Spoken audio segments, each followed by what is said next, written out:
Cette colère d'Achille, fils de Pélée, déesse, chante-la. Je la maudis. Aux Achéens, elle imposa 1000 douleurs. Elle jeta dans l'invisible tant d'âmes solides de héros, et d'eux fut le butin des chiens et le repas des oiseaux. La décision de Zeus s'accomplissait. Chante, depuis le premier moment où la querelle divisa l'Atride, seigneur des hommes, et le divin Achille. Quel dieu les réunit pour qu'en dispute ils se battent. Voici les 8 premiers vers de l'Iliade d'Homère. L'Iliade, ce poème épique immense aux 16 000 vers, attribué donc à l'Aède, au conteur, au poète qu'on appelle Homère. C'est une traduction proposée par Pierre Judet de Lacombe. Pierre Judet de Lacombe, c'est un philologue qui s'est penché pendant des années sur l'Iliade et l'Odyssée, les deux récits imposants d'Homère, et qui en a proposé en 2019 de nouvelles traductions qui sont parues dans un immense recueil qui s'appelle Tout Homère, paru aux éditions Belles Lettres en partenariat avec Albin Michel. Je le cite dès le départ, puisqu'effectivement, cet extrait que j'ai lu, des 8 premiers vers, les 8 vers qui commencent l'Iliade, proviennent de cette traduction, et tous les extraits que je lirai de l'Iliade proviendront de cette traduction. Merci à eux et à ce travail extraordinaire de Pierre Judet de Lacombe. Il se définit lui-même, enfin je ne sais pas si c'est lui-même qui se définit, mais enfin on le définit comme un philologue. Philologue, c'est un mot grec. Philo, on le connaît, c'est le philo de la philosophie notamment, hein. L'amour. Philologue, donc c'est l'amour des mots, des lettres, de la littérature. Et ce qui est intéressant, c'est que la philologie donc, combine à la fois la critique littéraire et historique et linguistique. Donc c'est un travail, on va dire, de recherche à travers les sources anciennes et de traduction, évidemment, de comprendre le grec ancien, d'où viennent les mots, de faire des rapports, donc de mêler effectivement à la fois de l'histoire, de la langue, de la critique littéraire. Bienvenue dans le podcast Le Jardin, un podcast un peu particulier effectivement cette fois, puisque je vais me consacrer à une analyse, ce serait un bien grand mot, hein, puisque je n'ai pas les compétences, mais en tout cas je vais essayer de vous donner des clés sur l'Iliade. Et je vais vous expliquer pourquoi je me suis lancé là-dedans. Et parce que j'ai envie, en fait, de vous donner l'envie à vous, chères auditrices et chers auditeurs, de lire ce texte extraordinaire. Alors, bien entendu, aujourd'hui, on ne parlera que de l'Iliade, sachant que l'Iliade ne va pas sans l'Odyssée. Mais chaque chose en son temps, et en tout cas, aujourd'hui, on va parler du gros morceau qu'est l'Iliade, et qu'on décrit souvent comme la description, on va dire, de la guerre de Troie. Mais c'est bien plus que ça, c'est en partie ça, mais c'est bien plus que ça, et on va le voir ensemble. Si vous le voulez bien, suivez-moi dans cette aventure. Personnellement, j'avais déjà un peu plus de 40 ans quand j'ai lu l'Iliade en intégralité pour la première fois. Et malgré tout, donc j'avais déjà passé un certain nombre d'années, mais j'avais une impression de familiarité avec le texte. Et je pense que c'est dû au fait que, même si on ne l'a jamais lu, on entend parler de toutes ces histoires. On les retrouve dans les mythes, on les retrouve dans des histoires qu'on raconte aux enfants de manière plus simple, plus abrégée. On le retrouve au cinéma, on le retrouve dans la littérature, on le retrouve dans le bande dessinée, enfin un peu partout. On peut trouver des petits morceaux comme ça de l'Iliade d'Homère. Avant 40 ans, ça m'était jamais venu à l'esprit de lire ce texte. Il était assez loin de moi, de mon univers. Et pourtant, donc, quand je l'ai lu pour la première fois, j'ai eu une impression de familiarité. Je sais pas, c'est un peu comme si... Je sais pas si vous avez eu la chance d'aller à New York, de voyager dans la grande ville de New York. Mais moi, je me rappelle la première fois que je suis sorti du métro de New York, j'avais l'impression, même si c'était la première fois que je y mettais les pieds, d'y avoir déjà été. Et je pense que c'est dû au son. Parce que vous savez, justement, sur New York, on est abreuvé de nombreux films américains et d'Hollywood qui se passent dans la grande ville de New York. Et sans même y être allé, on on a dans l'oreille, dans la tête, le son des ambulances, des taxis, de cette ville qui vibre de 1000 sons. Et pourquoi je vous raconte ça? C'est parce qu'effectivement, l'Iliade, c'est un peu la même impression quand on la lit pour la première fois, c'est que on a l'impression d'être déjà venu. Alors qu'est-ce que c'est l'Iliade? L'Iliade, c'est un poème dit épique. Alors c'est un très grand poème puisqu'il fait 16 000 vers. Et je le répète, donc il est attribué à Homère, un naëde. Alors un naëde, c'était tout simplement un poète qui se déplaçait à travers les cités grecques et qui chantait finalement sa poésie devant des assemblées plus ou moins grandes. Et on dit d'Homère qu'il était aveugle, mais bon, on va se reprocher un peu plus tard sur la question de qui est Homère. L'Iliade, donc ce poème épique de plus de 16 000 vers, raconte l'histoire de la guerre de Troie qui oppose les Grecs d'un côté et les Troyens de l'autre. Il a été composé en vers hexamètres dactyliques. Alors je ne sais pas exactement ce que c'est qu'un hexamètre dactylique, mais en tout cas c'est pour vous dire que dans le grec ancien, voilà, il y a une structure très, très précise. Et il a été écrit, on va dire, en moins 800, aux environs de moins 800 avant Jésus-Christ. Donc. Dans les différentes traductions disponibles, aujourd'hui le texte traduit en français... ça fait environ 550 pages. Qu'est-ce qu'une épopée? C'est donc un long poème, vous l'avez compris, avec un récit très vif, très, très chatoyant, très vivant, en tout cas pour ce qui concerne l'Iliade, et où se mêle à la fois l'histoire, on va dire la vraie histoire, et l'histoire aussi mythologique, de la légende avec des héros, des grands faits. Pour ce qui concerne l'Iliade, qui décrit, on va dire, une partie de la guerre de Troie, c'est évidemment un récit ultra violent, sanglant, guerrier. Il y a beaucoup de descriptions ultra précises de comment tuer son adversaire. Pourquoi je me lance là-dedans entre Noël et le jour de l'an?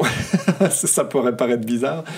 Mais parce que ça n'est pas que ça, bien entendu. C'est beaucoup plus riche et beaucoup plus varié que la simple description des faits de guerre et des tueries entre les peuples grecs et peuples troyens. Je disais que c'est un poème épique qui peut se baser sur des faits mythologiques ou des faits historiques, et effectivement, on parle de la destruction de la ville de Troie qui aurait eu lieu vers 1200, donc avant Jésus-Christ. Et on parle d'un siège des Grecs qui aurait duré 10 ans. 10 ans, tout ça, c'est la durée admise. Il se trouve donc que le poème d'Homère, l'Iliade, ne couvre que quelques jours de ces 10 années. Les faits historiques, il y a eu bien entendu de nombreuses recherches archéologiques, situe Troie près de l'actuel détroit des Dardanelles, donc sur le territoire de la Turquie, et précisément sur la colline qui s'appelle la colline d'Issarlik. Homère, on l'a dit, écrit vers moins 800.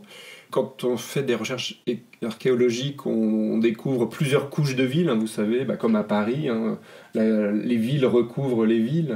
La ville des Romains n'est pas la ville du Moyen-Âge et n'est pas la ville d'aujourd'hui. Pour Troie, c'est pareil. Les archéologues ont mesuré qu'il y avait 7 villes plus ou moins superposées, et il y a bien une des couches qui aurait été soumis à au moins un incendie, donc à des destructions massives, et qui correspondent au timing de l'histoire qui nous est racontée. Donc l'histoire, comme le raconte Homère, c'est bien 400 ans après les faits, donc c'est une histoire qui a déjà voyagé à travers le temps et qui a déjà eu le temps d'être modifiée, bien entendu, enrichie, tout ce que vous voulez.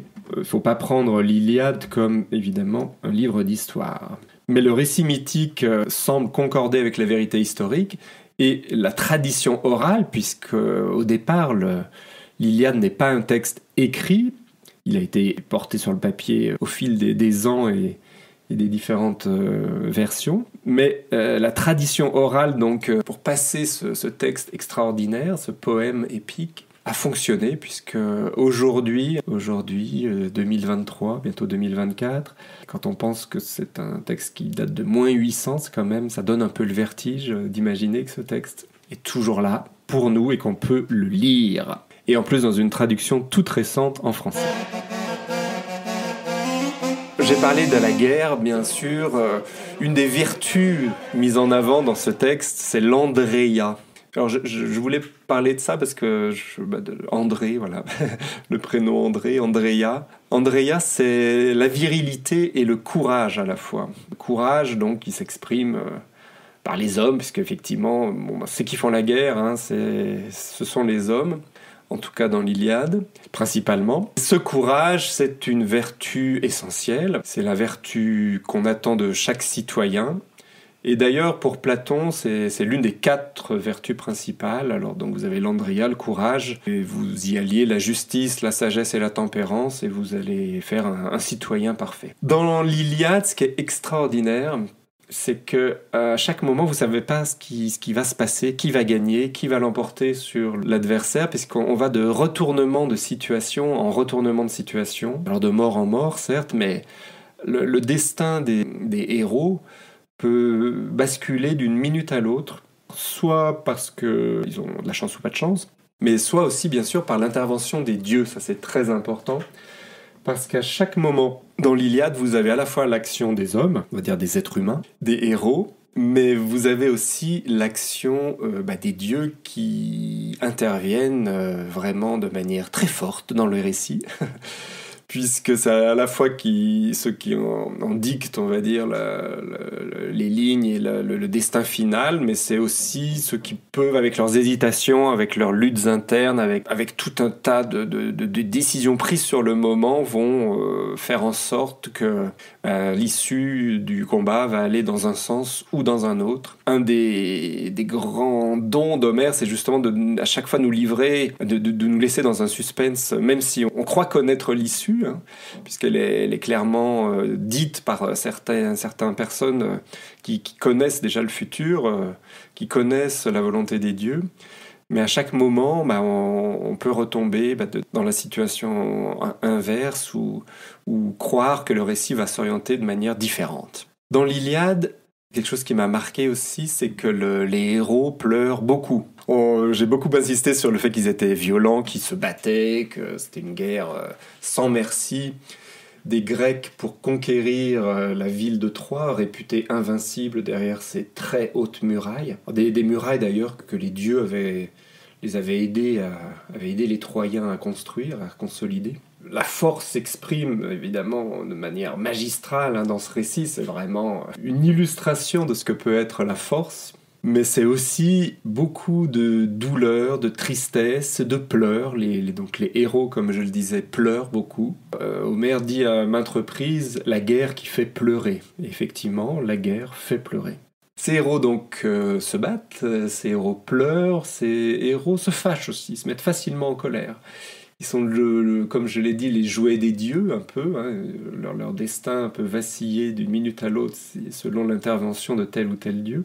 Mais le vrai sujet de l'Iliade, ce que je vous demande de retenir, ce n'est pas tant la guerre de Troie dans son ensemble, même si, évidemment, le génie d'Homère, c'est de nous la raconter, pas de manière chronologique d'ailleurs, mais par petites touches comme ça. En se focalisant sur une période simplement de 7 jours sur 10 années de guerre, Homère fait un choix à la fois surprenant et extraordinaire. C'est-à-dire que le vrai sujet de l'Iliade, c'est la colère d'Achille. Achille, c'est le grand héros grec. On le connaît bien avec son talon d'Achille. On dit que sa seule faiblesse, puisque c'était un demi-dieu, sa seule faiblesse résidait dans son talon, puisque sa mère donc, était une déesse, Thétis, une déesse venue de l'océan, une Néréide, avait souhaité le rendre invincible en le plongeant dans une eau qui justement le rendait immortel, enfin invincible en tout cas, pas immortel mais invincible. Mais elle a dû le tenir par son talon, et donc évidemment le talon n'a pas été en contact avec l'eau, et c'est pour ça que c'est là que réside sa faiblesse. Bon, peu importe, c'est pas le sujet du récit là, c'est pas ça qui nous occupe ici. Mais effectivement, c'est bien sa colère, parce qu'en fait, pendant les 16 000 vers, les 500 pages de l'Iliade, Achille ne fait pas grand-chose. Il boude, il est en colère, donc il reste immobile dans son camp. À la fin du récit, donc va venir sa rage parce que son ami Patrocle a été tué, son chagrin, toujours pour la même raison, sa douleur, et là ça va complètement renverser le récit, et Achille va sortir enfin de sa colère, apaiser la colère contre le camp grec, contre spécialement le grand général en chef grec Agamemnon. Et enfin, il va reprendre la lutte à côté des Grecs. Donc le sujet de l'Iliade, c'est vraiment ça. C'est la colère d'Achille qui conduit à beaucoup de morts chez les Grecs, puisque Achille, c'était le héros qui les accompagnait, qui les défendait, qui permettait qu'il y ait le moins de morts possible dans le camp grec. Et du fait de sa colère, du fait de son inaction, les Grecs vont beaucoup souffrir et les Troyens vont reprendre le dessus. Et c'est vraiment ça que nous raconte Homère dans l'Iliade. Donc Achille, c'est un héros qui est assis pendant presque tout l'Iliade. Il est en rage contre Agamemnon, qui commande l'armée des Grecs réunis, donc sous une seule bannière, on va dire panhellénique, que tous les peuples grecs se sont réunis pour la première fois pour lutter contre Troie, sous le commandement d'Agamemnon, et malheureusement, Achille est rentré en conflit avec Agamemnon, et ça nous conduit à ce terrible récit. Pourquoi je me suis intéressé sur le tard à la lecture de l'Iliade? C'est vrai que quand j'étais petit, comme tout le monde, j'ai rencontré Ulysse souvent. C'est vrai que Ulysse est assez populaire dans les récits pour enfants. Notamment, il y avait pas mal je me rappelle de bandes dessinées, de textes courts, mais il y a aussi ce fameux dessin animé, inspiré, mais avec inspiré de loin, le dessin animé Ulysse 31, qui était un dessin animé télévisé, une animation franco-japonaise de 26 épisodes. On entendait les noms d'Ulysse et Télémaque, mais ça ne nous donnait pas beaucoup d'informations sur l'Odyssée pour le coup. J'ai vu aussi des pièces de théâtre, des adaptations de mise en scène de Pauline Bell, notamment au théâtre La Scala. Mais surtout, ce qui a déclenché chez moi l'envie de lire l'Iliade, c'est l'exposition qui a eu lieu au musée Le Louvre-Lens en 2019. Et cette exposition s'appelait tout simplement Homère. C'était vraiment très très bien fait. Et vous aviez justement une introduction sur la figure d'Homère pour comprendre qui c'était. On va revenir là-dessus très vite. Et ensuite, vous aviez d'un côté donc l'Iliade et ensuite de l'autre côté l'Odyssée, puisque ce sont deux récits qui se suivent. Quand je dis d'un côté l'Iliade et de l'autre côté l'Odyssée, c'est à travers tout ce qui a pu être produit dans l'art, justement, puisque ce qui est vraiment majeur dans ce récit, c'est que ça a accompagné les artistes, les créateurs divers et variés pendant des siècles. Et donc, on avait la chance au Louvre-Lens de voir des tableaux, des sculptures, des œuvres de toutes époques, inspirées par l'Iliade. Et ça permettait aussi de suivre, chant après chant, l'action qui est développée dans l'Iliade. J'ai déjà dit, c'est un poème épique qui était chanté par les Aèdes, 16 000 vers qui sont répartis dans 24 chants.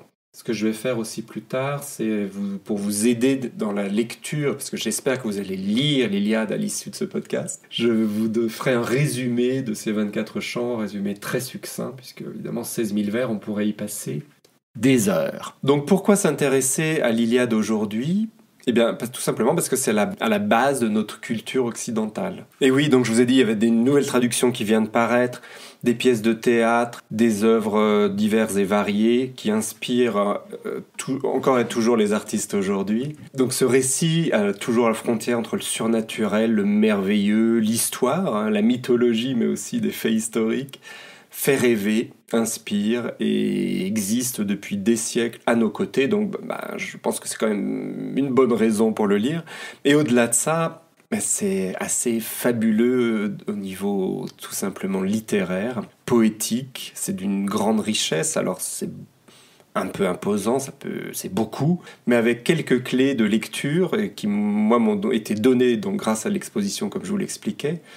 Mais c'est très facile finalement de rentrer dedans et on y trouve beaucoup de plaisir. En tout cas, moi, j'ai éprouvé beaucoup de plaisir à la lecture et j'espère que vous en ferez de même. D'ailleurs, c'est marrant parce que là, je reviens de Lyon pour les fêtes de fin d'année, pour Noël. J'ai vu une expo au Musée des Beaux-Arts de Lyon qui s'appelle « Forme des ruines ». Et figurez-vous que dans cette exposition, eh bien, évidemment, une petite allusion à la guerre, à la chute de Troie. Alors, c'est pas quelque chose qui figure dans l'Iliade, mais donc j'ai trouvé un tableau du peintre Jean Maublanc dans cette exposition Forme des ruines, où on voit, alors il y a le cheval de Troie en fond, Et on voit Énée portant son père Anchise et qui s'enfuit de la ville de Troie. C'est vrai que l'épisode finalement très très connu de la prise de Troie avec le cheval de bois, la ruse imaginée par Ulysse, ne figure pas dans l'Iliade. Mais bon, je faisais allusion à ce tableau parce que voilà, toujours pour dire que où qu'on aille, quoi qu'on fasse, on tombe toujours plus sur la guerre de Troie. J'ai mentionné plusieurs fois la figure d'Homère. Mais qui est Homère ? En fait, Homère, on pense que ce n'était pas une seule personne, mais plutôt un groupe d'individus, donc un groupe d'Aèdes. Donc les Aèdes, ce sont ces chanteurs, ces poètes, qui, par le chant, effectivement, faisaient passer leurs récits. Donc l'auteur Homère, c'est incarné comme ça au fil des siècles en un seul individu, une seule personne. On lui donne les traits d'un vieillard aveugle. Donc souvent, on voit un buste qu'on pourrait rattacher à un buste de philosophe antique. Vous voyez, quand on voit un buste de Platon ou d'Aristote, je sais pas, un buste de Socrate, voilà. Donc Homère, c'est un vieillard avec des grands cheveux. Je crois pas qu'il ait de barbe, mais en tout cas, il a les yeux vides, enfin les yeux qui ne voient pas la lumière, mais qui voient tout un tas de choses et tout un tas de récits dans sa tête. Donc Homère, on va dire, c'est pas un individu, mais ce serait plutôt une succession d'individus, un événement, et finalement la naissance d'un texte incroyable qui va se diffuser comme ça pendant des siècles. Donc un événement historique finalement, c'est ça Homère. Et c'est vrai que la force de ce récit, c'est que on ne nous compte pas les faits de manière chronologique. Comme je vous l'ai dit, en choisissant de s'intéresser principalement à la colère du héros grec Achille, il livre un récit voilà, avec des flashbacks, comme on dit aujourd'hui, des retours en arrière. On sait aussi ce qui va se passer dans le futur parce qu'on connaît la destinée des héros.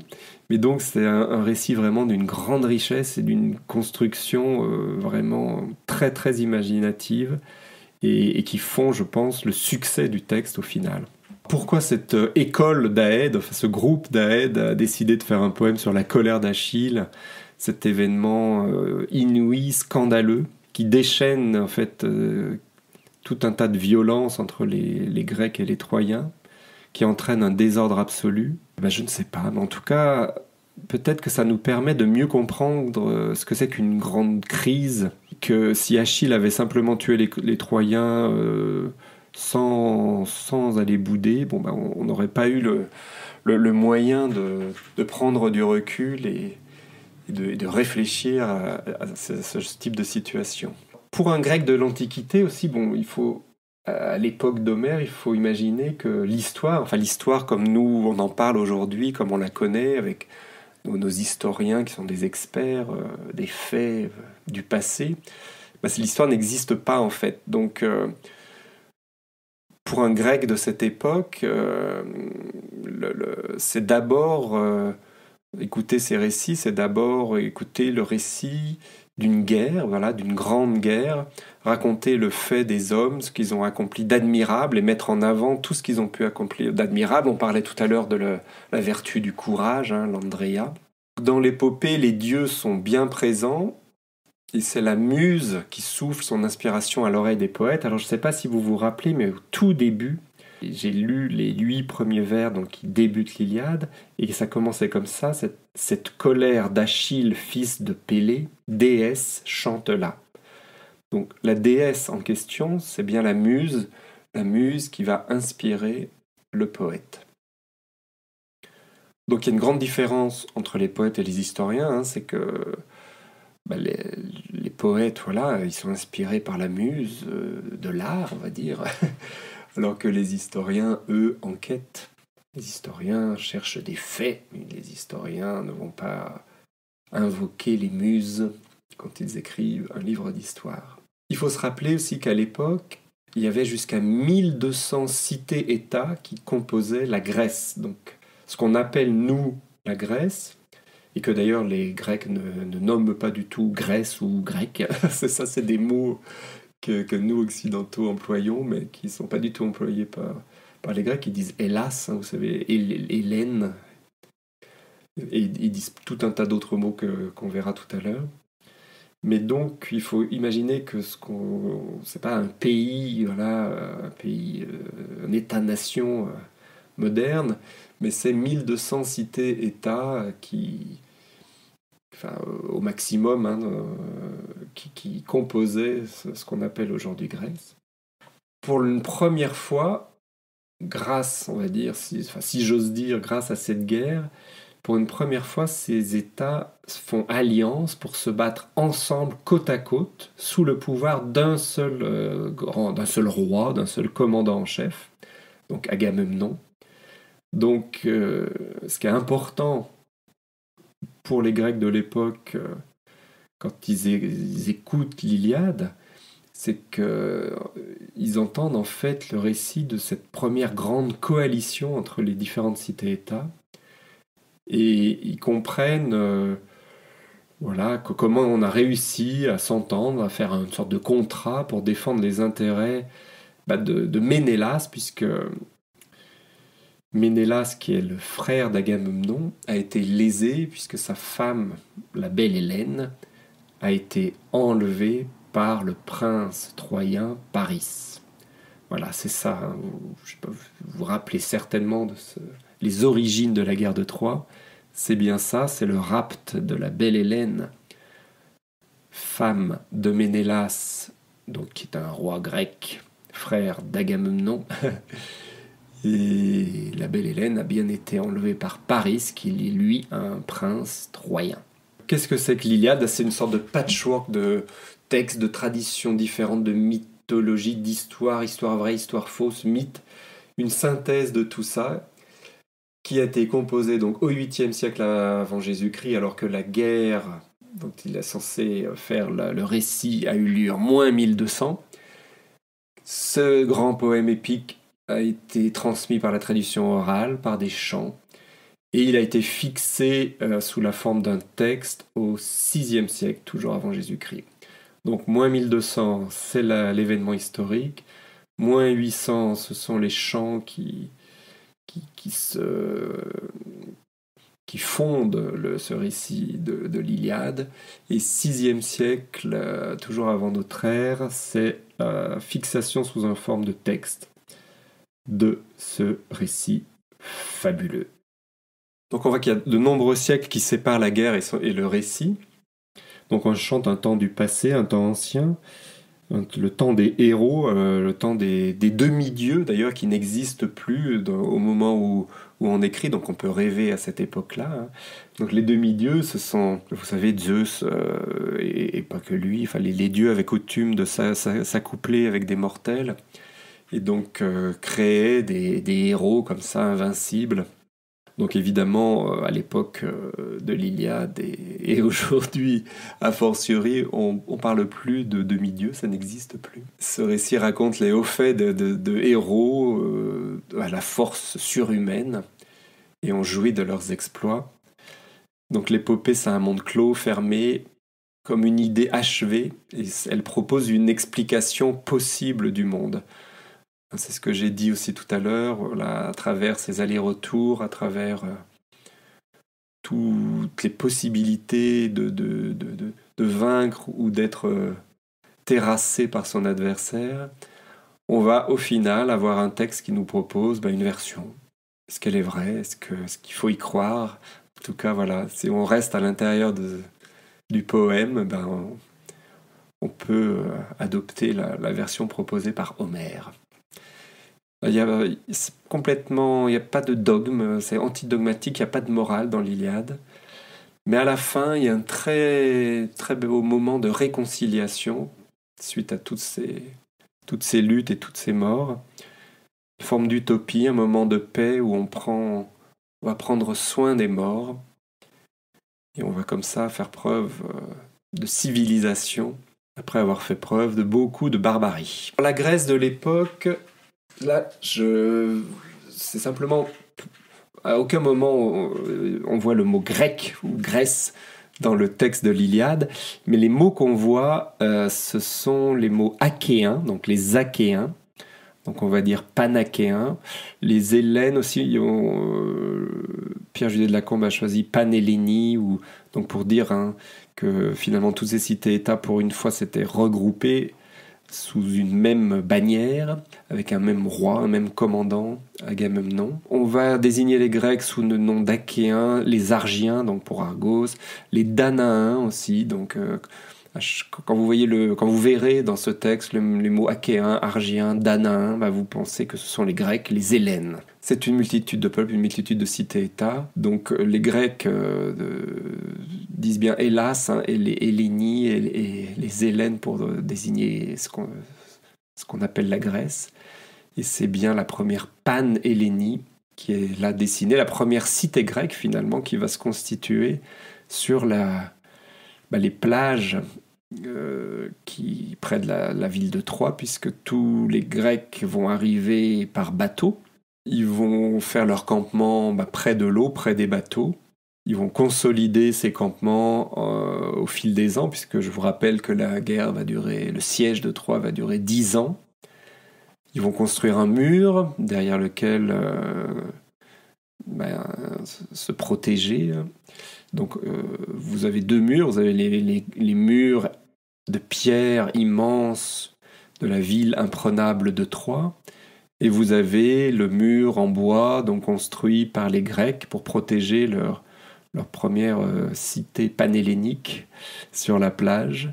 Alors évidemment c'est une cité de briques et de broc où ils ont construit quelques bâtiments en bois pour les chefs, et puis on imagine des tentes, enfin voilà, tout un univers comme ça, un immense campement qui au fil des années s'organise de plus en plus comme une petite ville. Troie est également désigné sous le nom de Ilion, donc très souvent dans le texte de l'Iliade, on parle d'Ilion. Et oui, Ilion, Iliade, c'est bien le mot qu'on va retrouver plutôt que le mot Troie. Je vous ai donné tout un tas de premiers éléments, et maintenant je vais me lancer dans un résumé un peu plus précis des faits, de ce qui est raconté dans l'Iliade, et je vais également lire des passages de l'Iliade.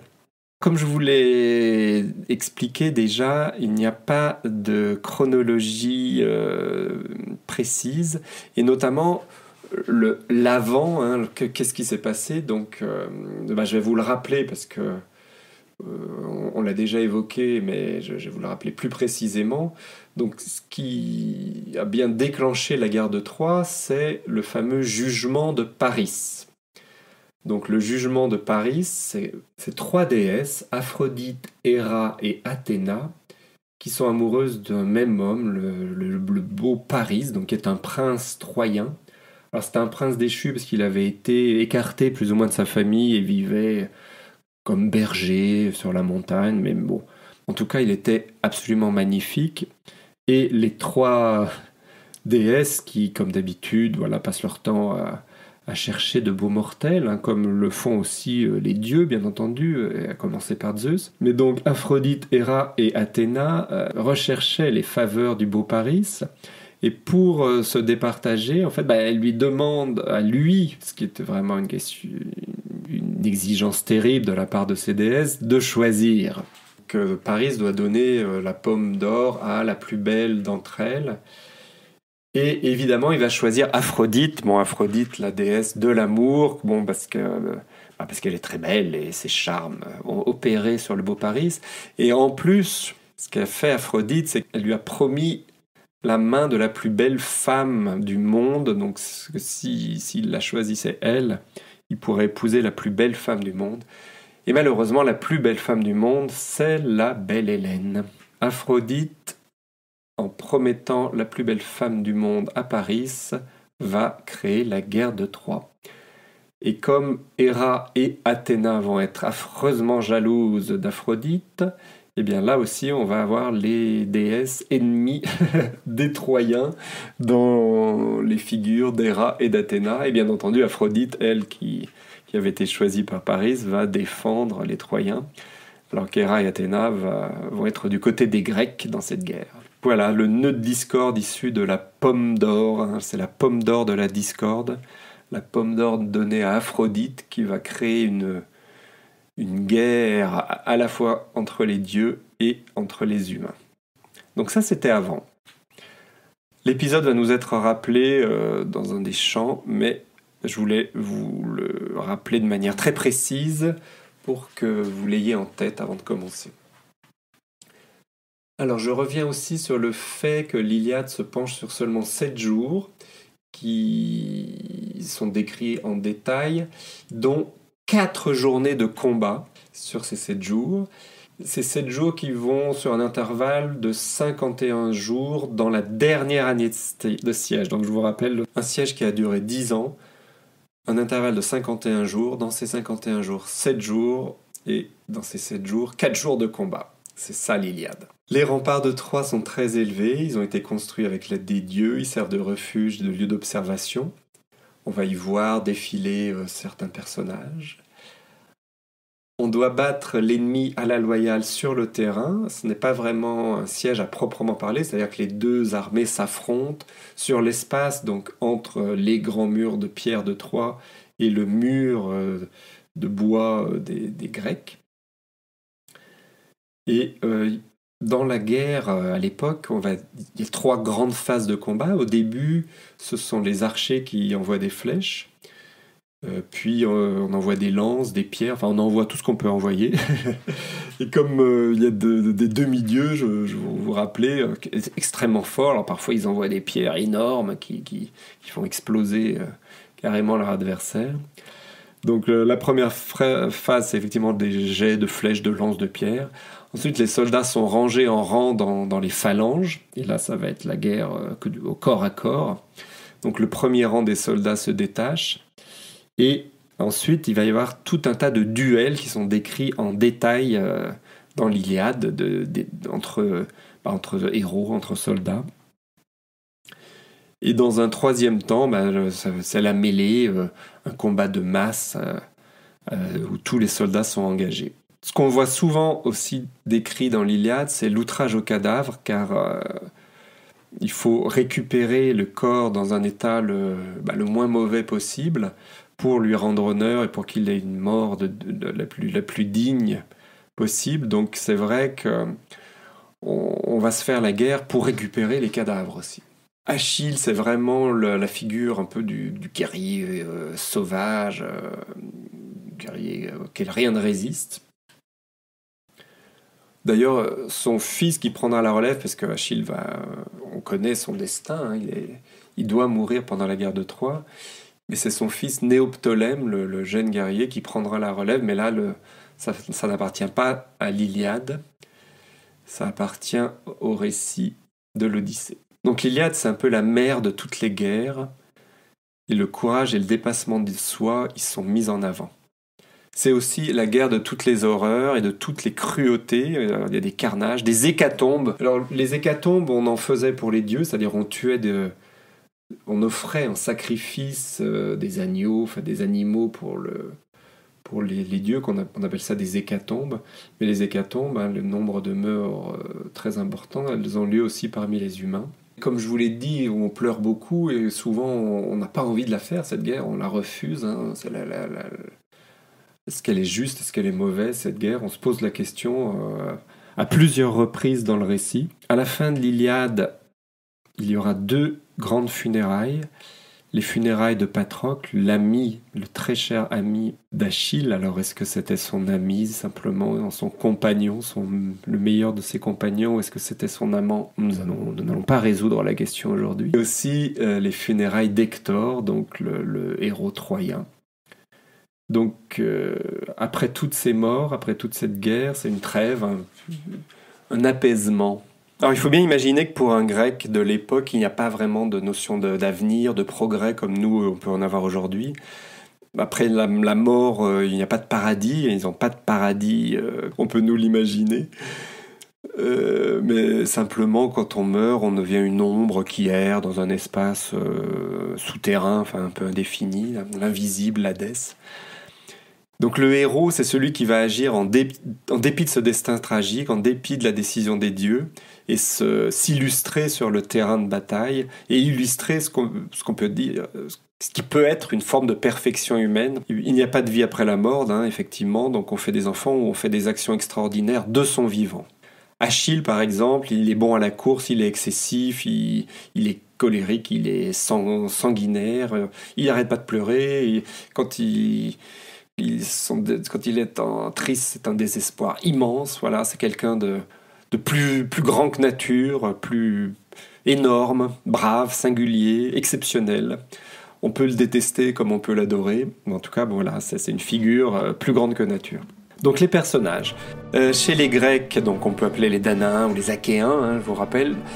Encore une fois, le commandant en chef, donc grec, c'est Agamemnon. Donc Agamemnon au grand pouvoir. Alors souvent dans l'Iliade, il y a des qualificatifs ajoutés au nom des héros. Donc Agamemnon au grand pouvoir, Agamemnon l'Atride, Agamemnon le fils d'Atrée, Agamemnon le berger des hommes. Donc Agamemnon le commandant en chef. Son frère Ménélas, donc Ménélas qu'on dit aimé d'Arès, qu'on qualifie aussi de le blond Ménélas. Donc c'est un vaillant combattant également. C'est lui qui s'est fait piquer sa femme, donc la belle Hélène. Achille, bien entendu, dont on a déjà beaucoup parlé. Alors on dit Achille au pied léger, Achille pareil aux dieux, Achille rapide à la course, le plus grand des Achéens, Achille le fils de Pélée. Il commande au Myrmidon, chagrin de... Ah oui, Achille, ça voudrait dire... Son nom serait composé de 2 mots qui voudraient dire chagrin de l'armée. Effectivement, c'est bien ce qui va... Sa colère va aboutir à un grand chagrin de l'armée des Grecs. Nous avons Agamemnon, Ménélas, Achille, Patrocle. Donc Patrocle, c'est l'ami très cher, le compagnon préféré d'Achille. Et le mot Patrocle est très intéressant aussi parce que c'est deux mots riches de sens. Patrocle, ça veut dire la gloire du père ou des pères. Et Patrocle, regardez bien, c'est la même composition que Cléopâtre. C'est les mêmes mots, patre et cléos, patros, cléos. La gloire du père, la gloire de son père. Patrocle, le compagnon d'Achille. Ulysse, alors bien connu également, puisque ça va être le héros principal de l'Odyssée, le deuxième grand récit homérique. Ulysse, fils de Laërte, Ulysse des 1000 inventions, Ulysse le ravageur des villes, Ulysse à la pensée nombreuse. Donc voilà, Ulysse, il est connu pour son intelligence, pour sa ruse. Donc ces différents noms... 1000 inventions, pensées nombreuses, on voit bien que c'est quelqu'un qui réfléchit très vite et qui peut ruser. Les 2 Ajax, donc 2 grands héros également. Diomède qui va en quelque sorte prendre l'intérim d'Achille, puisque Achille ne voudra plus combattre. Et un de ceux qui va combattre le plus dans le camp grec avec une stature de grand héros, c'est Diomède. Nestor, lui, c'est l'ancien roi, le vieux roi sage, qui a beaucoup d'expérience, qui va essayer d'influencer Achille pour qu'il reprenne le combat, notamment. Pas beaucoup de femmes côté grec, puisque ce sont des combattants qui sont venus, les femmes sont restées dans les villes grecques. Mais comme pendant des années, je vous rappelle, on se situe dans la 10e et dernière année du siège de Troie, les Grecs ont saccagé et pris beaucoup de villes autour de Troie et des femmes ont été capturées comme butin de guerre, puisque effectivement, voilà, dans l'Iliade, les femmes sont souvent des butins de guerre. Et donc, côté grec, on a notamment Briséis, qui est une femme qui vit maintenant avec Achille, mais que Agamemnon va lui prendre. Donc, Briséis aux beaux cheveux. Et Chryséis, la fille d'Or, prêtresse d'Apollon. Et Chryséis, elle, avait été dans le butin confié à Agamemnon, mais il va devoir la rendre à son père parce que c'est une prêtresse d'Apollon. Voilà, donc côté grec, je vais m'arrêter là parce qu'il y en a encore beaucoup d'autres, mais je vous ai donné des noms un peu principaux. Agamemnon, Ménélas, Achille, Patrocle, Ulysse, les 2 Ajax, Diomède, Nestor, Briséis et Chryséis. Nous avons vu le camp des Grecs, des Achéens. Maintenant, passons à celui des Troyens, avec pour commencer, bien entendu, le grand roi Priam. Donc on dit qu'il est père de 50 enfants. Son fils Hector, que j'ai déjà évoqué, qui est le grand héros troyen.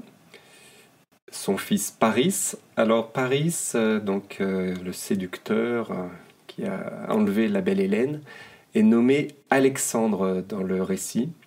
Donc quand on voit Paris ou quand on voit Alexandre, il s'agit bien de la même personne.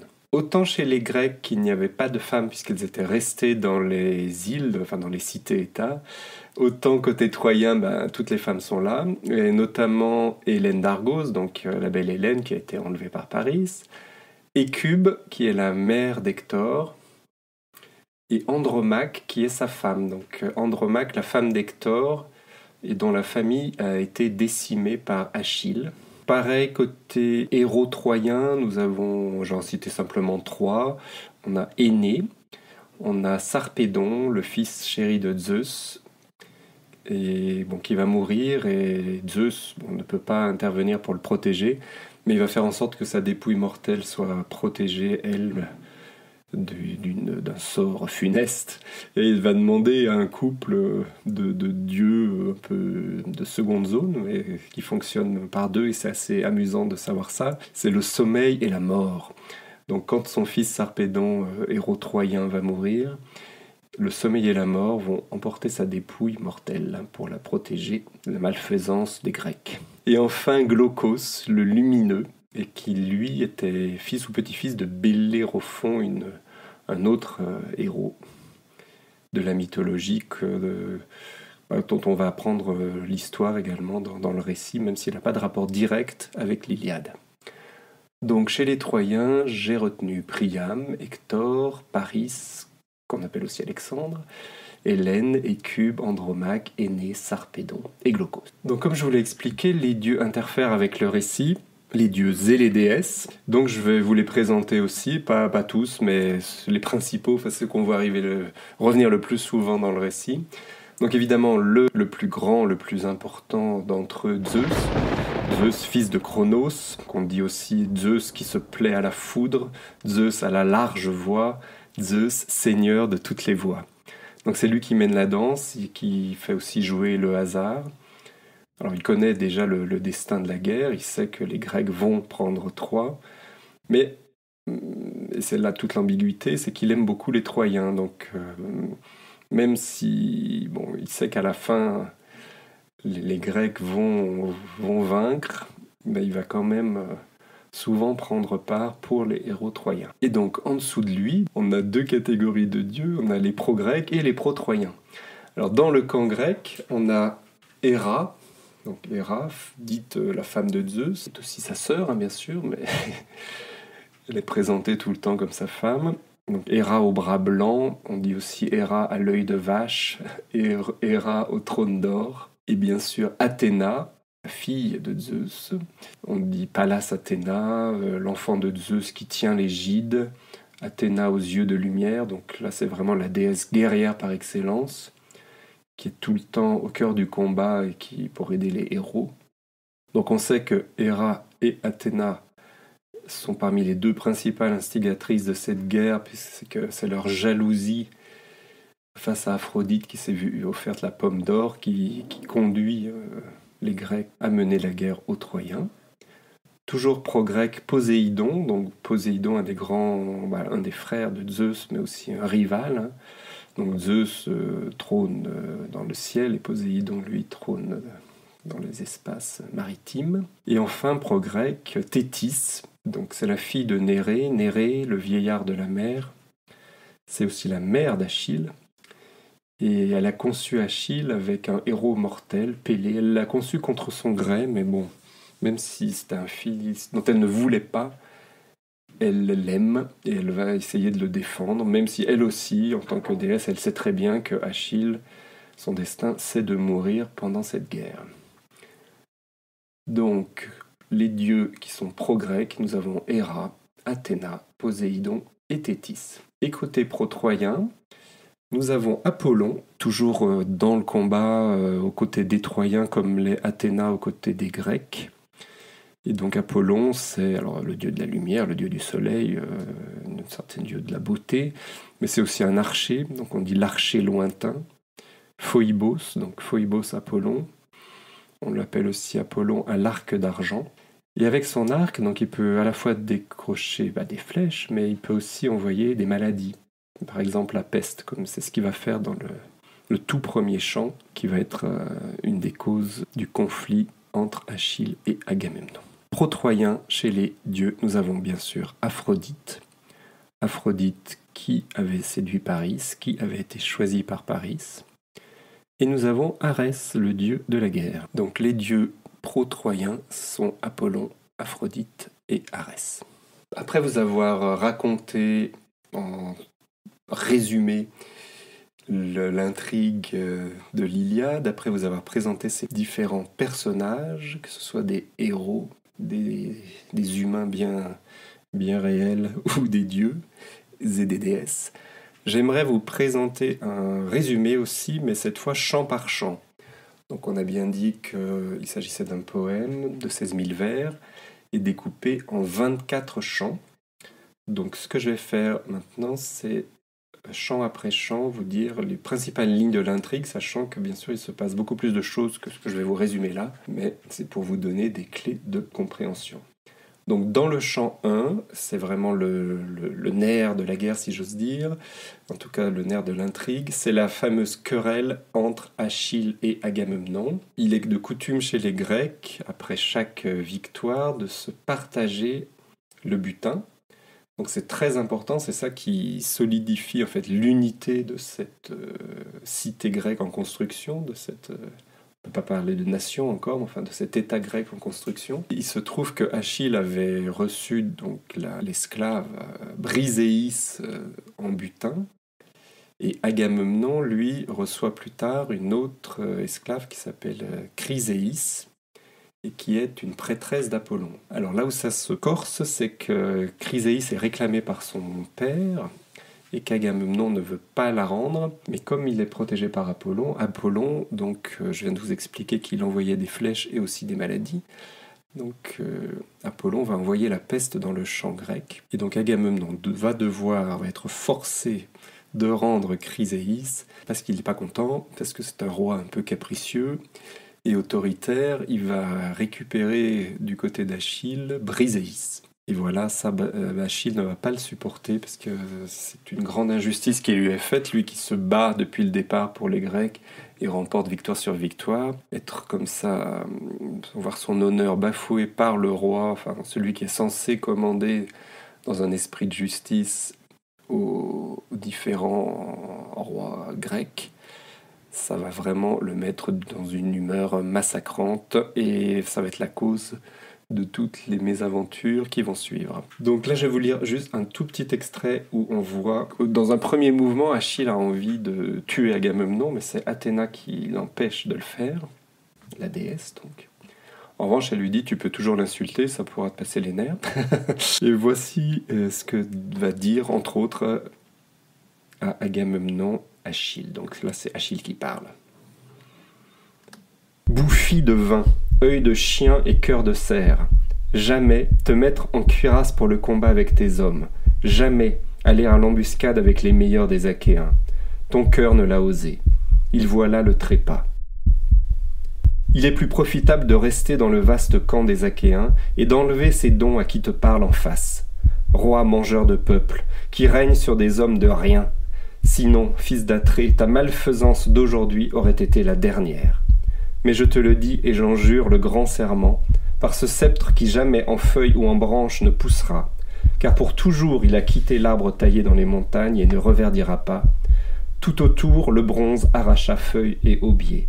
Désormais, les fils des Achéens le tiennent dans leurs paumes, en officiant de justice qui garde les lois de Zeus. Il garantira mon grand serment. Oui, un jour le désir d'Achille viendra aux fils des Achéens, tous. Malgré ton affliction, tu ne pourras alors pas leur porter secours, quand sous les coups d'Hector, tueur d'hommes, ils tomberont innombrables pour mourir. Tu seras écorché dans ton cœur, courroucé de n'avoir rendu aucun hommage au meilleur des Achéens. Voilà, ça c'est Achille en colère. quand il dit le meilleur des Achéens, il parle de lui-même, puisque Achille est surnommé ainsi, il est surnommé Aristoi, aristocratique, le meilleur. Donc Achille, Achille c'est le meilleur des Achéens. Et il ne supporte pas qu'on lui ait manqué d'honneur comme ça, à ce point, et c'est le début de sa colère. Ça, c'est le chant 1. Alors, je passe tout de suite au chant 3. Dans le chant 3, on revient sur les causes de la guerre, l'enlèvement de la belle Hélène par Paris, et on va aussi décrire un duel entre Ménélas et Paris. Effectivement, donc Paris, qui se sent quand même peut-être un petit peu coupable, va proposer, pour éviter que les armées s'affrontent, qui est simplement un duel entre Ménélas, dont il a enlevé la femme Hélène, et lui-même. Dans ce chant 3, on va voir aussi Hélène, donc la plus belle des femmes, la fille de Zeus, qui apparaît sur les remparts pour être témoin en direct du duel. Mais malheureusement, Paris va fuir, le duel va être interrompu, ça va être une catastrophe et la guerre va pouvoir commencer de plus belle. On va directement au chant 5, et dans le chant 5, c'est une grande bataille qui narre les exploits de Diomède. Donc Diomède, c'est un héros grec, et comme effectivement Achille refuse maintenant de se battre, c'est un peu Diomède qui va faire des prouesses.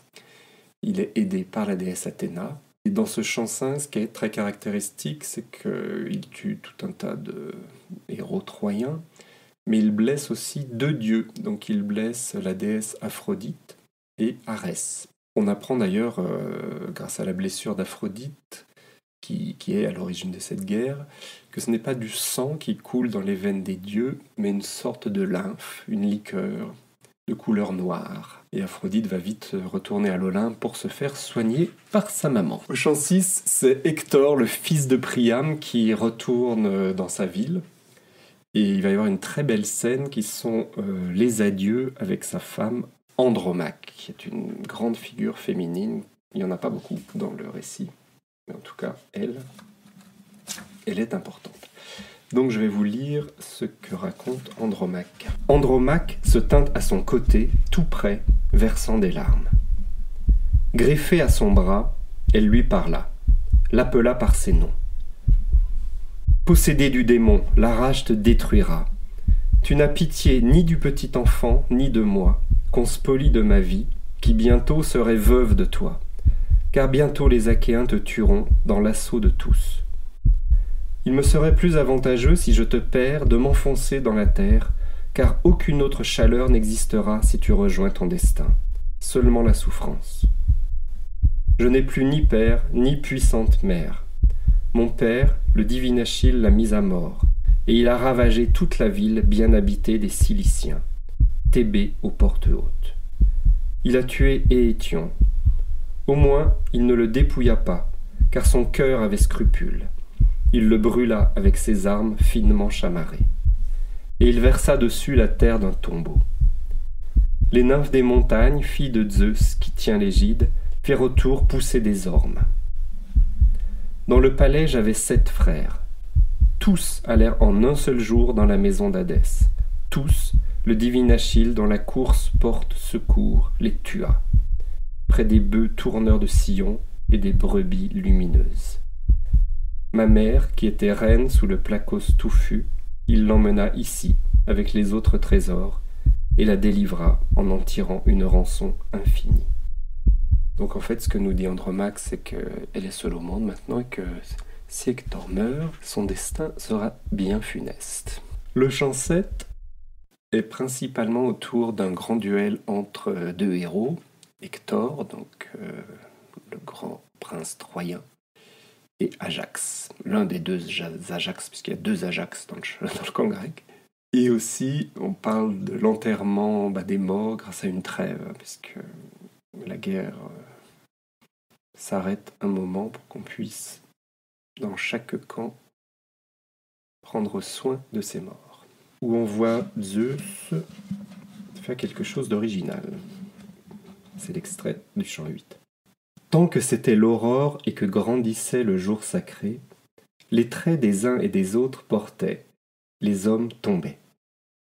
Mais quand le soleil enjamba le milieu du ciel, le Père, déploya les plateaux d'or d'une balance. Il y mit 2 démons de la mort longuement douloureuse, l'un des Troyens maîtres des chevaux, l'autre des Achéens vêtus de bronze.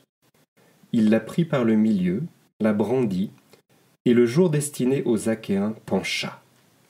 Les démons tueurs d'Achéens s'appuyaient sur la terre, qui nourrit d'abondance, ceux des Troyens montaient vers le vaste ciel. Donc ce qu'on voit faire là, le père, c'est-à-dire Zeus, on le voit utiliser une balance pour se dire, tiens, qui va gagner cette fois pendant cette bataille? On voit le côté livré un peu au hasard de l'intrigue. Au champ 9, il s'agit des cadeaux d'Agamemnon, parce qu'Agamemnon se rend compte qu'il a fait quand même une grosse bêtise en prenant la captive qui était dans le butin d'Achille. Il se rend compte que de nombreux Grecs meurent à cause de cette décision. Donc il essaye d'envoyer en ambassade Ulysse. Il promet à Achille de nombreux cadeaux, mais bien entendu Achille s'entête et refuse de venir à son aide. Toutes les richesses offertes ne servent à rien. Chant 10. Chant 10, je voulais l'utiliser pour vous lire un extrait. À la poupe du bateau, Ulysse déposa les dépouilles sanglantes de Dolon, jusqu'à ce que soit prête l'offrande à Athéna. Diomède et Ulysse entrèrent dans la mer grise et lavèrent la grande sueur de leurs jambes, cou et cuisses. Quand la houle de la mer eut lavé leur corps, de leur grande sueur et rafraîchi leur cœur, ils allèrent se baigner dans des bains lustrés. Lavés, enduits de l'huile d'un olivier, ils s'assirent tous les deux au repas. Puisant pour Athéna dans un cratère rempli, ils répandaient le vin à la douceur de miel. Ulysse et Diomède ont usé de la ruse pour prendre un espion troyen qui s'appelait Dolon. Ils l'ont tué, ils l'offrent en offrande à Athéna, et ils prennent un bain dans la mer. On voit qu'après leur bain, ils se recouvrent d'huile d'olive. Bon, c'était une pratique assez courante chez les Grecs de l'époque, a priori. C'est bon pour la peau. Et ça termine le chant 10. Au chant 12, c'est Sarpédon et Hector, donc 2 héros troyens, qui franchissent le rempart des Grecs, le fameux mur que les Grecs avaient construit pour protéger leur camp. Donc au chant 12, Troie semble reprendre la main sur la guerre, et c'est le milieu du récit. Donc là, tout peut basculer, puisque on va dire que dans la première partie, c'était plutôt les Grecs qui avaient la main sur la guerre. On a vu que Zeus, avec sa balance, faisait pencher la bataille dans un autre sens. Et au chant 12, là, ça devient vraiment compliqué pour les Grecs, parce que les Troyens s'approchent, ils menacent de détruire le mur qui les protège. Et la menace ultime, ce serait que les Troyens mettent le feu à leur bateau, bien sûr. Ça veut dire qu'ils ne pourraient plus rentrer chez eux. Que si la guerre continuait, ce serait un peu compliqué. Chant 13, Zeus détourne la tête et permet l'intervention de Poséidon. Poséidon, effectivement, quand il a vu que les Grecs étaient dans une grande détresse, intervient pour les aider. Et Zeus le laisse faire, en gros, au chant 13. Donc les Grecs reprennent la main. Au chant 14, c'est une ruse d'Héra, donc Héra qui, je vous le rappelle, est pour le camp des Grecs, et elle va séduire son mari Zeus grâce à un filtre fourni par Aphrodite, et elle va l'endormir pour qu'il ne voit pas ce qui se passe, et que Poséidon puisse continuer à aider les Grecs. Au chant 15, les Troyens le pied sur les navires achéens, donc malgré les ruses d'Héra et l'aide de Poséidon, Zeus a rétabli la situation pour les Troyens qui s'approchent de plus en plus des bateaux, mais ça va être la contre-attaque. Et là, je vais lire un extrait parce que Zeus a demandé à Poséidon d'arrêter d'aider les Grecs, sinon il allait se fâcher. Malheur, il a grande valeur, mais il a parlé au-delà des bornes, puisqu'il veut me contraindre de force, moi qui ai même honneur que lui. Nous sommes 3 frères nés de Cronos, que Rhea a mis au monde. Zeus, moi, et un 3e, Hadès, qui règne sur ceux d'en bas. Toutes les choses ont été partagées en 3. Chacun a eu son lot d'honneur. Moi, j'ai gagné d'habiter pour toujours la mer grise, une fois les sorts agités. Hadès a gagné les ténèbres brumeuses. Zeus, le vaste ciel, dans les terres et les nuages. La terre, quant à elle, est commune à tous, ainsi que le grand Olympe. Je ne vivrai donc pas selon le cœur de Zeus. Qu'il reste tranquille, malgré sa force dans le troisième lot qui est le sien. Que jamais il ne cherche à m'effrayer avec ses bras, me croyant vil. Il gagnerait plus à attaquer ses filles et fils, de mots terrifiants, puisqu'il les a engendrés lui-même, et ils entendraient ses commandements, même sous la contrainte. Donc là, ce qui est intéressant dans ce passage, c'est qu'on voit que se joue entre Poséidon et Zeus un peu le même type de conflit qu'a pu se jouer entre Agamemnon et Achille, un conflit d'honneur en fait. Au chant 16, Patrocle, le compagnon d'Achille, se pare de l'armure du même Achille pour tenter de redonner le courage à l'armée achéenne qui est bien mal en point et qui croit vraiment là que leurs bateaux vont être mis à feu par les Troyens.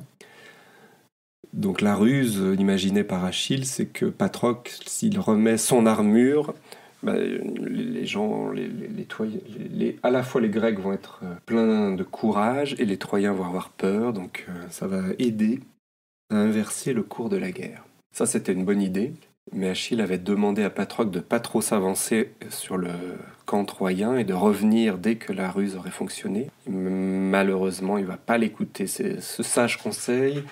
Il va s'approcher des murs de Troie et il va être tué par Hector. Donc le chant 16 est absolument très important. Donc voici 3 extraits. Premier extrait, c'est les pleurs de Patrocle. Pourquoi pleures-tu, Patrocle, comme une fille idiote qui court après sa mère et lui demande de la prendre, qui, collée à sa robe, l'arrête dans son élan et tourne vers elle des yeux en larmes pour être prise. Comme elle, Patrocle, tu répands une larme délicate. As-tu quelque chose à révéler au Myrmidon ou à moi ? As-tu entendu, venu de Phthie, une nouvelle qui te touche ? Mais on dit que Ménécée, le fils d'Actor, vit encore, et que chez les Myrmidons, il vit aussi Pélée, fils d'Éaque. Donc ça, c'est Achille qui se moque un peu de son ami Patrocle, parce que pour lui, seul importe sa famille finalement. Mais Patrocle, lui, a grand cœur, et quand il voit souffrir les Grecs, il a envie de leur venir en aide. C'est la différence entre ces deux héros. Autre extrait un peu plus loin, là c'est le même Patrocle donc, qui est pris dans une fureur sanguinaire et qui vient de tuer en envoyant une pierre le cocher d'Hector. Et en fait il se moque de lui, de la personne qui vient de mourir. Donc ça c'est l'extrait, c'est Patrocle qui parle. Oh, il est souple l'homme, sans effort il voltige. Si un jour il allait dans la mer poissonneuse, cet homme en rassasirait beaucoup avec ses huîtres en sautant de son bateau, même quand la traversée est rude. Comme là, dans la plaine, il saute sans effort depuis ses chevaux. Oui, chez les Troyens aussi, il y a des voltigeurs. C'était un peu d'humour homérique. Alors, je ne sais pas si c'est très drôle, mais en tout cas, voilà, il a fait voltiger le cocher d'Hector de son char et il se moque de lui. Dernier extrait de ce chant, Hector vient de tuer Patrocle avec l'aide d'Apollon, il faut bien le dire. Mais là, Patrocle va lui rappeler son sort, le sort qu'il est promis à Hector. Aujourd'hui, Hector, tu peux crier un grand triomphe. Zeus, fils de Cronos, t'a donné la victoire avec Apollon. Ils m'ont facilement vaincu, puisqu'eux-mêmes ils ont dépouillé mes épaules de mes armes. Si 20 hommes tels que toi m'avaient attaqué, ils seraient tous morts sur place, vaincus par ma lance. Mais la moire désastreuse et le fils de Léto m'ont tué. Et chez les hommes, Euphorbe. Tu m'as massacré en 3e. Et je vais te dire autre chose. Mets-le dans ta poitrine. Tu ne vivras pas longtemps. Déjà, la mort et la moire puissante se sont mises près de toi, abattu sous les coups d'Achille, l'enfant sans reproche d'Éaque. Voilà, il résume la situation et il lui rappelle que lui aussi va être tué et par Achille. Chant 17, il s'agit de la lutte à mort pour récupérer la dépouille de Patrocle. Comme je vous ai dit, c'est très important, les uns pour la souiller et les autres, au contraire, pour la préserver. Donc au chant 17, j'ai trouvé un extrait, c'est Athéna qui parle. Elle s'est transformée en phénix. Tu connaîtras, Ménélas, abaissement et injure, si le compagnon fidèle du grandiose Achille, les chiens rapides le traînent sous les murs de Troie. Tiens avec force et presse chacun de tes hommes. Voilà, ça c'est Athéna qui donne du courage à Ménélas pour qu'il défende bec et ongle le corps, la dépouille mortelle de Patrocle. Chant 18, il s'agit de la douleur et des pleurs d'Achille qui a appris la mort de Patrocle. Et ensuite, il va s'agir, parce que Hector s'est emparé de l'armure et des armes que portait Patrocle, qui étaient celles d'Achille. Donc Achille a besoin de nouvelles armes et de nouvelles armures.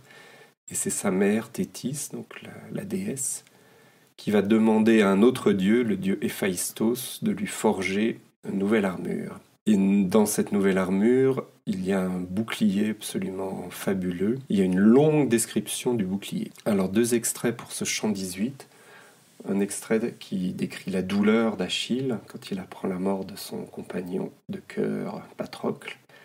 Et un extrait sur la construction de son bouclier fabuleux par le boiteux Héphaïstos. Malheur, fils de Pélée à la pensée de bataille. Lugubre la nouvelle que tu vas apprendre. Elle aurait dû ne pas être. Patrocle est à terre. Ils se battent autour du cadavre, qui est nu car les armes, Hector casqué de 1000 reflets, les tient. Il dit cela. Un nuage noir de chagrin le recouvrit. Prenant des 2 mains une poussière brûlée par le feu, il la versa sur sa tête et enlaidit son visage délicieux. Sur la tunique de nectar, tout autour, s'installait la cendre noire. Lui, grand, étendu en grande place dans la poussière, gisait, et de ses mains enlaidissait sa chevelure qu'il lacérait. Les servantes qu'Achille et Patrocle avaient capturées, le cœur accablé, hurlaient en grande force, et sortant des portes, couraient autour d'Achille à la pensée de bataille. De leurs mains, toutes se frappaient la poitrine, et les genoux de chacune se dénouaient. Ça, c'est la douleur d'Achille. Souvent, les genoux qui ploient comme ça, c'est soit l'accablement, soit la tristesse, soit c'est carrément la mort. 2e extrait du chant 18, c'est Héphaïstos qui forge le bouclier extraordinaire pour Achille. En premier, il fabriquait un bouclier grand et compact, l'historiant en tout point. Autour, il jetait une bordure lumineuse, triple dans son éclat. À l'extérieur, un baudrier d'argent. 5 étaient les couches du bouclier lui-même, cependant que sur lui, il fabriquait des ornements nombreux, dus à sa pensée savante. Dessus, il façonna la terre, dessus le ciel, dessus la mer, le soleil sans fatigue et la laine en plénitude, et dessus, tous les prodiges dont le ciel est couronné. Les Pléiades et les Hyades et la force d'Orion et l'ours, qu'on appelle aussi du nom de chariot, qui tourne sur place et qui épie Orion, la seule qui soit privée de bain dans l'océan. Et la description du bouclier continue comme ça sur plusieurs pages, c'est extrêmement précis. Donc je me rappelle, il y a des gens qui ont essayé bien entendu de dessiner ce bouclier, ce qui est pratiquement impossible vu la richesse ornementale qu'il est censé le recouvrir. Mais voilà, armé de ce bouclier, on imagine qu'Achille va faire des ravages. Donc au chant 19, il renonce enfin à sa colère, la colère qui nous occupe depuis le début. Au chant 20 et 21, c'est la théomachie, donc c'est les dieux qui entrent vraiment là, à fond dans la bataille. Donc c'est une lutte quasi cosmique, puisque à la fois les éléments, enfin les êtres humains, les dieux luttent, mais aussi le fleuve. Il y a le fleuve qui va essayer de barrer la route à Achille qui poursuit Hector pour le massacrer. Chant 22 précisément, Achille tue Hector, et Hector, comme l'avait fait Patrocle pour lui-même, Hector annonce sa propre mort à Achille. Chant 23, il s'agit des jeux pour Patrocle, pour l'enterrement de Patrocle et le feu sous le corps de Patrocle pour le réduire en cendres. Très important, là on arrive dans une phase d'apaisement où les combats sont finis puisque le grand héros troyen a finalement été tué par Achille. Et donc là il s'agit d'enterrer les morts. Et chant 23, c'est pour Patrocle et l'extrait du feu. Quand l'astre qui porte l'aurore vint annoncer la lumière sur la terre, derrière lui, dans sa robe de safran, l'aurore s'est déployée sur la mer. À ce moment, l'incendie s'étouffa, la flamme s'arrêta. les vents prirent la route inverse et rentrèrent chez eux, par-delà la mer de Thrace qui gémissait dans une tempête de houle. Le fils de Pélée, loin du feu, alla se mettre de côté. Il se coucha, exténué. Le doux sommeil prit possession de lui. Mais les hommes qui entouraient le fils d'Atrée affluèrent en masse. La multitude et le grondement le réveillèrent à leur venue. Il s'assit, redressé, et leur dit ces mots. « Atrides, et vous, les meilleurs des Panachéens, tout d'abord, éteignez le brasier avec du vin couleur de feu, entièrement, tout ce qu'a saisi la rage du feu. Ensuite, rassemblons les os de Patrocle, fils de Ménécée, en les distinguant bien. Ils sont très reconnaissables, car ils se trouvent au centre du bûcher. » Donc le fils de Pélée, bien sûr, c'est Achille, et ça y est, il a brûlé son compagnon, Patrocle. Chant 24, c'est un grand retournement de situation. Donc Achille s'était emparé de la dépouille d'Hector, après l'avoir tué, et il essayait absolument de le défigurer, enfin d'en faire quelque chose d'horrible. Mais les dieux ont réussi à protéger le corps d'Hector, et son vieux père Priam va franchir le camp des Grecs et va venir tout seul, comme ça, implorer Achille pour qu'il puisse récupérer le corps de son propre fils. Et Achille va lui rendre le corps de son fils. Donc c'est ainsi qu'en fait se termine l'Iliade. On ne sait même pas comment la guerre va se terminer. C'est vraiment la dernière scène de l'Iliade. Le corps d'Hector va pouvoir avoir des funérailles qui sont dignes de son rang. Je vais vous lire un tout dernier extrait, issu de ce chant 24, qui est « Souviens-toi de ton père ». Suppliant, Priam lui adressa ces mots. « Souviens-toi de ton père, Achille semblable aux dieux. Il est du même âge que moi, sur le seuil du néant de la vieillesse. Les gens de son voisinage, sans doute, le pressent de toutes parts et l'accablent, et personne n'est là pour écarter malheur et fléau. Mais au moins, quand il entend parler de toi en vie, il a la joie au cœur et espère chaque jour voir son fils aimé quand il reviendra de Troie. Mais moi, mon destin est achevé. J'ai engendré les meilleurs des fils dans la vaste Troie, et d'eux, je dis qu'il ne m'en reste aucun. J'en avais 50 quand sont venus les fils des Achéens. J'en avais 19 nés d'un même ventre. Les autres, les femmes me les ont mis au monde dans le palais. De beaucoup, l'impétueux Arès a dénoué les genoux.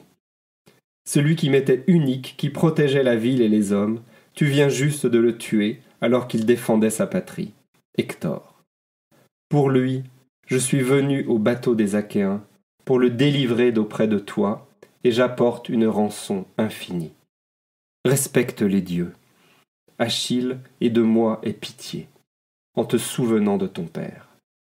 Digne de pitié, je le suis davantage, et j'ai osé ce que n'a fait aucun des mortels qui vont sur la terre, tendre la main vers la bouche de l'homme qui a tué ses enfants. » Priam, donc l'un des plus grands rois à l'époque, vient implorer l'homme qui a tué ses enfants pour récupérer le corps de son tout dernier, enfin le dernier qui était en vie et le plus important, on va dire, le plus courageux, le plus valeureux de tous, son fils Hector. Et c'est ainsi que se terminera l'Iliade. Donc on voit évidemment l'aspect tragique de cette œuvre et la capacité que ces œuvres à nous aider à penser à la fois les antagonistes, la complexité. Il y a deux absolus qui s'affrontent, qui s'opposent. On peut rentrer en empathie avec chacune des deux parties en présence, comme le fait Zeus d'ailleurs, qui, tout en soutenant les Grecs, aime tout autant les Troyens, et peut-être encore plus les Troyens. Donc cette tragédie, elle nous aide à penser la série des conséquences, des causes, des effets. Qu'est-ce qui entraîne, quelle décision entraîne quel problème et quel autre fait peut entraîner une autre conséquence. Le lecteur peut s'identifier à chacun des camps des héros grâce au talent du poète. Contre les affects, nous pouvons essayer de comprendre les positions des uns et des autres. C'est ça la force de l'Iliade, c'est de ne pas dire il y a un camp des bons et un camp des méchants, d'avoir une vision manichéenne et simplificatrice des choses. Il y a toujours une balance égale entre les deux camps. Et la poésie, la manière d'exprimer les choses, la distance aussi par rapport aux événements, fonctionne et permet au récit de devenir universel, ce qui fait aussi sa force et sa portée, parce qu'on comprend les souffrances des uns et des autres. On arrive à mieux juger les actes à distinguer les actes horribles, criminels, selon l'intention qui vient pondérer ces actes. On peut dire aussi que ce récit, même s'il est très sanglant, s'il est très violent, peut avoir des vertus thérapeutiques au sens où on comprend mieux ce que c'est que la guerre et si on est traumatisé justement par une situation de guerre, on peut enfin poser des mots sur les choses qui sont d'habitude indicibles. Donc 16 000 vers, 24 chants, j'espère que vous avez eu suffisamment de clés pour pouvoir entrer vous-même dans cette lecture. J'ai aussi lu récemment une relecture en fait, du mythe par Madeline Miller, qui s'appelle Le Chant d'Achille. Alors ça c'est intéressant, c'est plutôt... Finalement c'est pas l'histoire d'Achille, mais Madeline Miller va se centrer plus sur le personnage de Patrocle. Elle nous raconte peu ou prou la même histoire, alors de manière beaucoup plus romancée, beaucoup plus chronologique, beaucoup plus moderne. Ce n'est pas des vers, c'est vraiment un récit, c'est un roman, c'est presque une romance d'amour. Et en plus, elle nous raconte cette même histoire, mais vraiment en faisant le pari que c'était un amour homosexuel qui liait les deux héros, placés au cœur de son récit. Et d'ailleurs, dans la préface de la toute récente édition en poche de son livre, elle explique. Je travaillais déjà à mon mémoire, parce qu'elle a fait un mémoire sur le sujet, donc je travaillais déjà à mon mémoire sur un sujet qui me frustrait depuis longtemps, la manière dont les érudits modernes évoquaient la relation d'Achille et de Patrocle, les qualifiant de bons amis. J'avais lu le banquet de Platon, où Achille et Patrocle sont décrits non seulement comme des amants, mais comme l'idéal de la relation romantique. Je savais que l'interprétation romantique de leur rapport était une idée très ancienne, et la pensée que cette possibilité soit réduite à néant par l'homophobie me mettait en colère.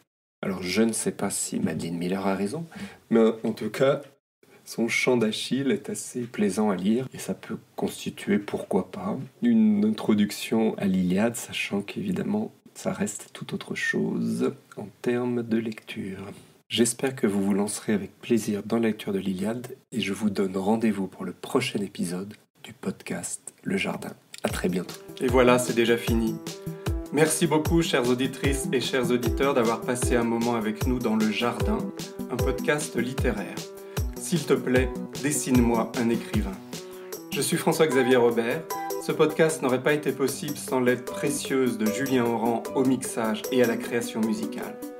Si vous avez aimé ce podcast, n'hésitez pas à laisser un commentaire, à le partager, à vous abonner.